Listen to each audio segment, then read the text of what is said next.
வணக்கம் உறவுகளே, நான் தான் உங்களுடைய பிஎஸ்கே தமிழா. இந்த காணொலியை ஒரு நிமிடம் தட்டி விட வேண்டாம்.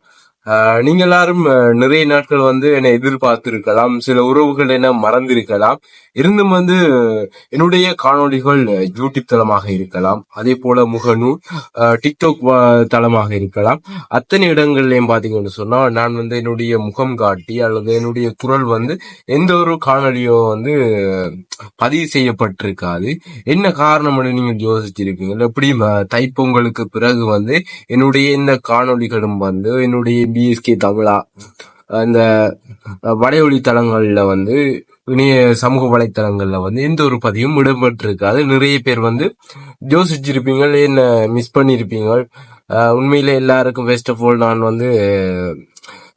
மன்னிப்பை கேட்டுக்கொள்றேன். என்ன காரணம் என்று பாத்தீங்கன்னு சொன்னா, என்னுடைய யூடியூப் பயணமானது கிட்டத்தட்ட இப்ப வரைக்கும் பாத்தீங்கன்னு சொன்னா 3 வருட காலமாக ஆகிவிட்டது. என்னுடைய பல்கலைக்கழகம் எப்போது கிடைத்தது அப்போதே நான் இந்த யூடியூப் என்கின்ற இந்த வலையொலி தளத்துக்குள்ள நான் இறங்கி பாத்தீங்கன்னு சொன்னா நான் 3 வலையொலி தளங்கள் உருவாக்கி இருந்தேன். PSK views, PSK blog, PSK தமிழாண்டு. இந்த பிஎஸ்கே தமிழாண்டு இந்த முகநூலும் அதே போல என்னுடைய இந்த யூடியூப் தளம் தான் என்னை நிறைய மக்கள்கிட்ட கொண்டு சேர்த்தது. அதோட மிகப்பெரிய பங்கு வகிச்சது என்னுடைய டிக்டாக் தளம், பிஎஸ்கே தமிழா என்று சொல்றது. உண்மையில உறவுகளே என்ன காரணம் என்று பாத்தீங்கன்னு சொன்னா, எல்லாரும் ஏதோ ஒரு நோக்கத்துக்காகத்தான் இந்த சமூக வலைத்தளங்கள்ல இருக்கலாம். சில அகல் பொழுதுபோக்குக்காக பெரும்பாலும் வரலாம். நான் என்னுடைய கஷ்டங்கள், அதே போல என்னுடைய குடும்ப வரிச்சுமை என்கின்ற வறுமையெல்லாம் போக்கணும், நான் படிக்கக்குள்ள என்னுடைய கைய நம்பி படிக்கணும் என்ற ஒரு நோக்கத்துக்காக இந்த யூடியூப் வலையொலி தளத்தை நான் ஆரம்பிச்சிருந்தேன். அதே போல ஆரம்பிச்சு ஆரம்பத்துல முதல் படி வெற்றி பெற்றிருந்தேன். பின்னர் பாத்தீங்கன்னு சொன்னா அந்த யூடியூப் வலையொலி தளம் பற்றியே எனக்கு ஒரு தெளிவான ஒரு அந்த சிந்தனை இருக்குல்ல, எவ்வாறு கையாளணும்னு சொல்லி.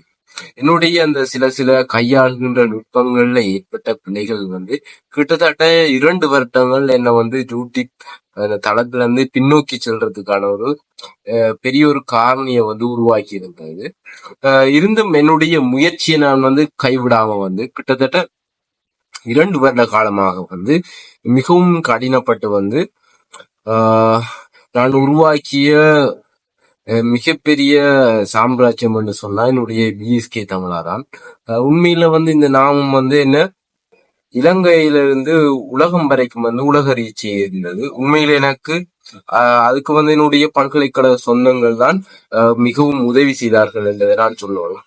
இப்ப என்ன நடந்தது என்று சொன்னா பாருங்க, அந்த யூடியூப்ல வருமானம் வருகின்ற வழி பாத்தீங்கன்னா கூகுள்ல இருக்கிற அட்சின் அக்கௌண்ட், அது பாத்தீங்கன்னு சொன்னா 2024க்கு பிறகு மிகப்பெரிய நெருக்கடியான ஒரு கட்டத்துல இருக்க தொடங்கிட்டு, உருவாக்குறதுல மிகப்பெரிய சிக்கல் இருக்க தொடங்கிட்டு. என்ன காரணம்னு சொன்னா, எங்களுடைய இந்த தொலைபேசி இலக்கத்தை உறுதி செய்யறதுல அதுல பாத்தீங்கன்னு சொன்னா மொபிடெல், ஏர்டெல் என்ற அந்த 2 இலக்கங்களையும் உள்ளுடக்குள்ள கூகுள்ல இருந்து பாத்தீங்கன்னு சொன்னா அந்த உறுதிப்படுத்துகின்ற அந்த இரகசிய குறியீடுகள் எண் இருக்கும். ஒரு 6 எண் இருக்கும். அந்த 6 எண்ணை அனுப்புறதுக்கு முயற்சிக்கிறது குறைவா இருக்கு. அதாவது நாங்கள் கொடுத்தாலும் கூட அந்த இது வருது இல்லை. நான் என்னோட அட்சின் அக்கௌண்ட் ஏற்கனவே என்னோட பணம் வந்தது, கிட்டத்தட்ட 1.5 லட்சம் ரூபாய் கிட்ட என்னுடைய பணம் யூடியூப் வருமானம் மூலம் கிடைச்சது. அதை நான் எடுத்தேன். அது உறுதிப்படுத்தப்பட்ட ஒரு அட்சின் அக்கௌண்ட். ஆனா அந்த அக்கௌண்ட் என்ன பிரச்சனைன்னு சொன்னா, கிட்டத்தட்ட 6 மாத காலங்கள் எந்த ஒரு பண புழக்கம் வராட்டி அது ஆட்டோமேட்டிக்கா அந்த அக்கௌண்ட் க்ளோஸ் பண்ணப்படும். பிறகு நாங்க இன்னொரு அக்கௌண்ட் ஆட் பண்ணி இந்த போன் நம்பரை உறுதிப்படுத்தக்கூடாது, அந்த அக்கௌண்ட் ஓபன் ஆகும். நான் நிறைய தரம் ட்ரை பண்ணி கிட்டத்தட்ட எனக்கு 2024ஆம் ஆண்டு 1ஆம் மாசம் 1ஆம் தேதியே அத்தனை யூடியூப் வலைத்தளம், அதே போல முகநூல்ல இருக்கிற பிஎஸ்கே தமிழான்ற பக்கத்துலயும் பாத்தீங்கன்னு சொன்னா எனக்கு அந்த வருமானம் ஈட்டக்கூடிய அந்த சந்தர்ப்பம் கிடைச்சிருந்தது. உண்மையில அத்தனை கிரைட்டீரியாவையும் நான் கம்ப்ளீட் பண்ணியிருந்தேன். அதுல பாத்தீங்கன்னு சொன்னா அந்த டிடிஎன் நம்பர் வாரத்துக்கு லேட் ஆயிடுது. அதுக்கு பிறகு அந்த கிரைட்டீரியா எக்ஸ்பிரி ஆயிட்டு.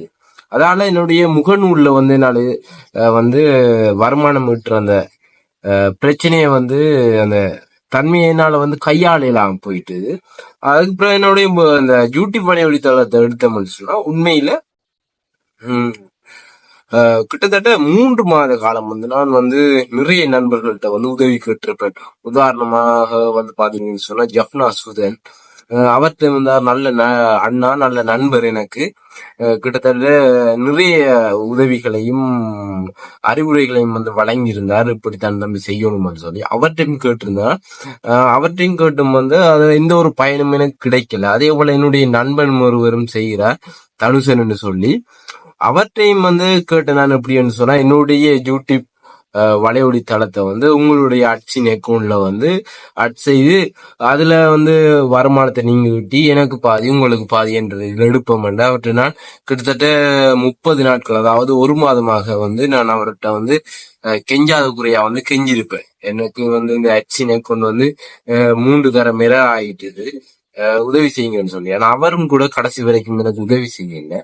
இருந்தும் கடைசியா வந்து பாத்தீங்கன்னு சொன்னா அந்த பிறந்திருக்கிற அந்த புது வருஷம் வந்து எனக்கு ஒரு நல்லதாகவும் ஒரு நன்மையாகவும் வந்து இருந்தது. அது என்னுடைய விடாமுயற்சி. இன்னைக்கு பாத்தீங்கன்னு சொன்னா இறுதியாக வந்து என்னுடைய யூடியூப் அந்த வலைவழித்தளம் வந்து விளம்பரம் வந்து விளம்பரப்படுத்துறதுக்குரிய, அதாவது வருமானத்தை விட்டுக்கூடிய அந்த ஆப்ஷன் வந்து அவைல் ஆகி வந்து இப்ப வந்து மொனிடேஷன் ஆயிட்டுது எனது யூடியூப் சேனல். ஏன் நான் இதை இவ்வளவு நேரம் உங்கள்கிட்ட சொல்றேன்னு சொன்னா, எந்த ஒரு செயலை தொடங்கினாலும் நிறைய தடங்களும் தடைகளும் தான் இருக்கு. அதை தாண்டி தான் நாங்க முன்னுக்கு வரணும். இன்னைக்கு நான் முன்னுக்கு வந்திருக்கிறேன். இனி நான் தொடர்ச்சியாக வந்து நிறைய படிப்பினைகளை வந்து பெற்றிருக்கிறதால வந்து நிறைய முன்னேற்றங்களை வந்து நான் கொண்டு போறதுக்காக இருக்கிறேன் தயாராக. ஆனா நீங்களும் என்ன செய்யுங்க, எப்பயும் வந்து என்ன பிரச்சனை வந்தாலும் இப்படி 1000 தடைகள் வந்தாலும் அதை தாண்டி போங்க. நீங்க நினைக்கலாம் ஏன் உங்கள்கிட்ட சொல்றேன்னு சொல்லி. ஏன்னு சொன்னா என்னுடைய நன்மையும் தீமையும் வந்து உங்கள்தான் பகிர்ந்து கொள்ளணும். ஏன்னு சொன்னா நான் உங்களோட வந்து உண்மையில வந்து உங்களை என்னுடைய காணொலிக்கு உங்களுடைய ஆதரவால தான் நான் இப்பயும் இந்த நிலைக்கு இருக்கிறேன். இவ்வளவு காலம் நிறைய சொந்தங்கள் என்ன தேடி இருக்கலாம், மறந்திருக்கலாம். இருந்தும் நிறைய பேர் என்ன தேடி இருக்கலாமே என்னுடைய காணொலி வரலன்னு நிறைய பேர் என்னிட்ட கேட்டாங்க. நான் எங்க போனாலும் நீங்க பிஎஸ்கே தமிழான்னு கேக்குறீங்க. அதெல்லாம் எனக்கு மிகவும் சந்தோஷமா இருக்கு. அதுக்காகத்தான் இந்த ஒரு காணொலியை வந்து நான் மிகவும் நீளமாக வந்து பதிவு செய்திருந்தேன். உறவுகளை இனி வந்து தொடர்ச்சியாக என்னுடைய யூடியூப் வலைவழித்தளத்துல வந்து காணொலி தொடர்ச்சியாக வரும். பேஸ்புக்காக இருக்கலாம், அதே போல டிக்டாக் வலைவழித்தளமாக எல்லா வலைவழித்தளங்கள்லயும் என்னுடைய காணொலிகள் வந்து தொடர்ச்சியாகவே வந்து கொண்டிருக்கும். உங்களோட ஆதரவு எனக்கு தொடர்ச்சியாக தந்து போகுமாறு தாழ்மையுடன் கேட்டுக்கொள்கின்றேன். நன்றி, வணக்கம்.